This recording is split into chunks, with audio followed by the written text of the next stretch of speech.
بسم اللہ الرحمن الرحیم۔ کہانی خزانہ کے ناظرین، السلام علیکم ورحمۃ اللہ وبرکاتہ۔ عبداللہ مبارک کے دل میں حضرت بہلول دانا سے ملاقات کا شوق پیدا ہوا۔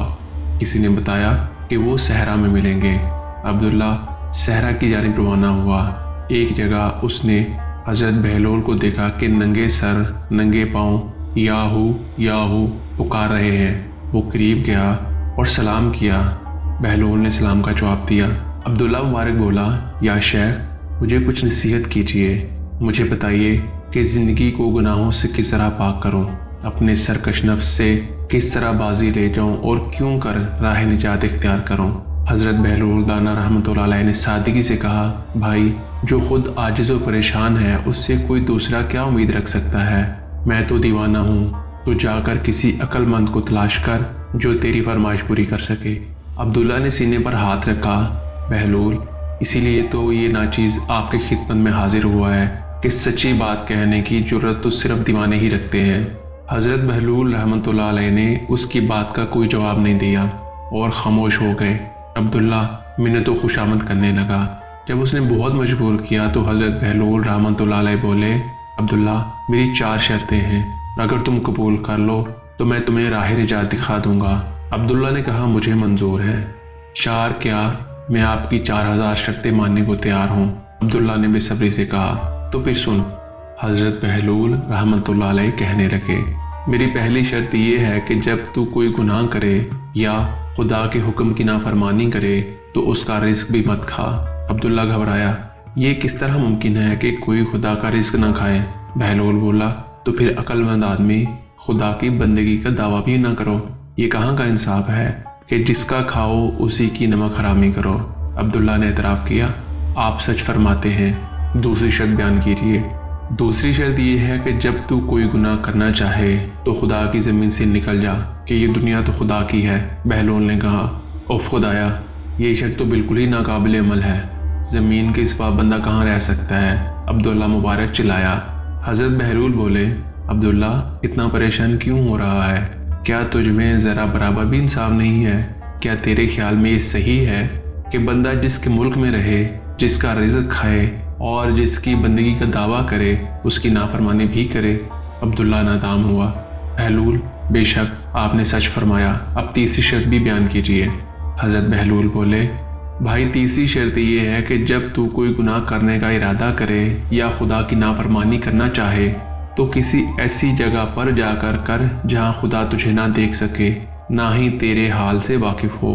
جب تجھے کوئی ایسی جگہ مل جائے جہاں تجھے خدا نہ دکھے تو پھر جو تیرا دل چاہے کر۔ عبداللہ بے حد پریشان ہوا۔ جناب شیخ، یہ شرط بھی ویسی ہی کٹن ہے اور ناقابل عمل ہے۔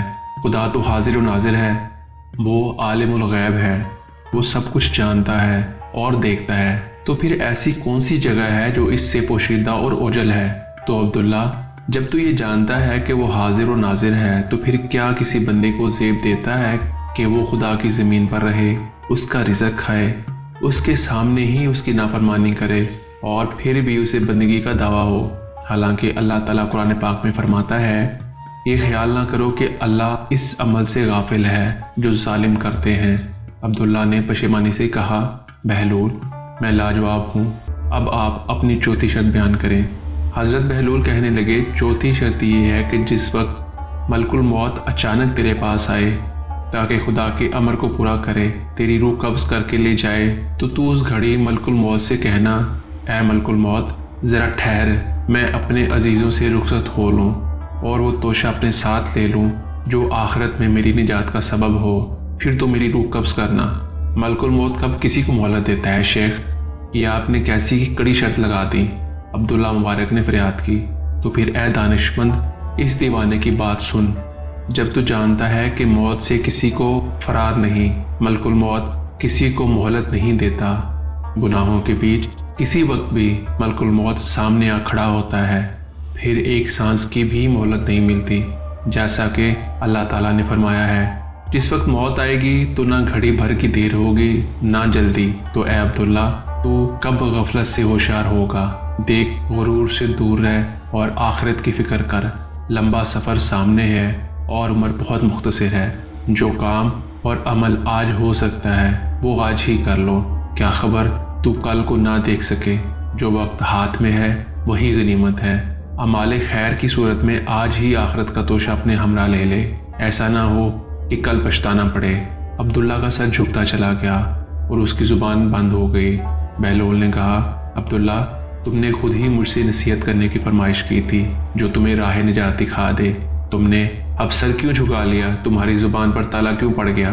تم آج میرے سامنے لاجواب ہو گئے ہو، تو جب کل روز محشر تم سے پوچھ گچھ ہوگی تو کیا جواب دو گے؟ یہاں اس دنیا میں ہی اپنا حساب صاف کرو تاکہ کل کے خوف سے پناہ میں رہو۔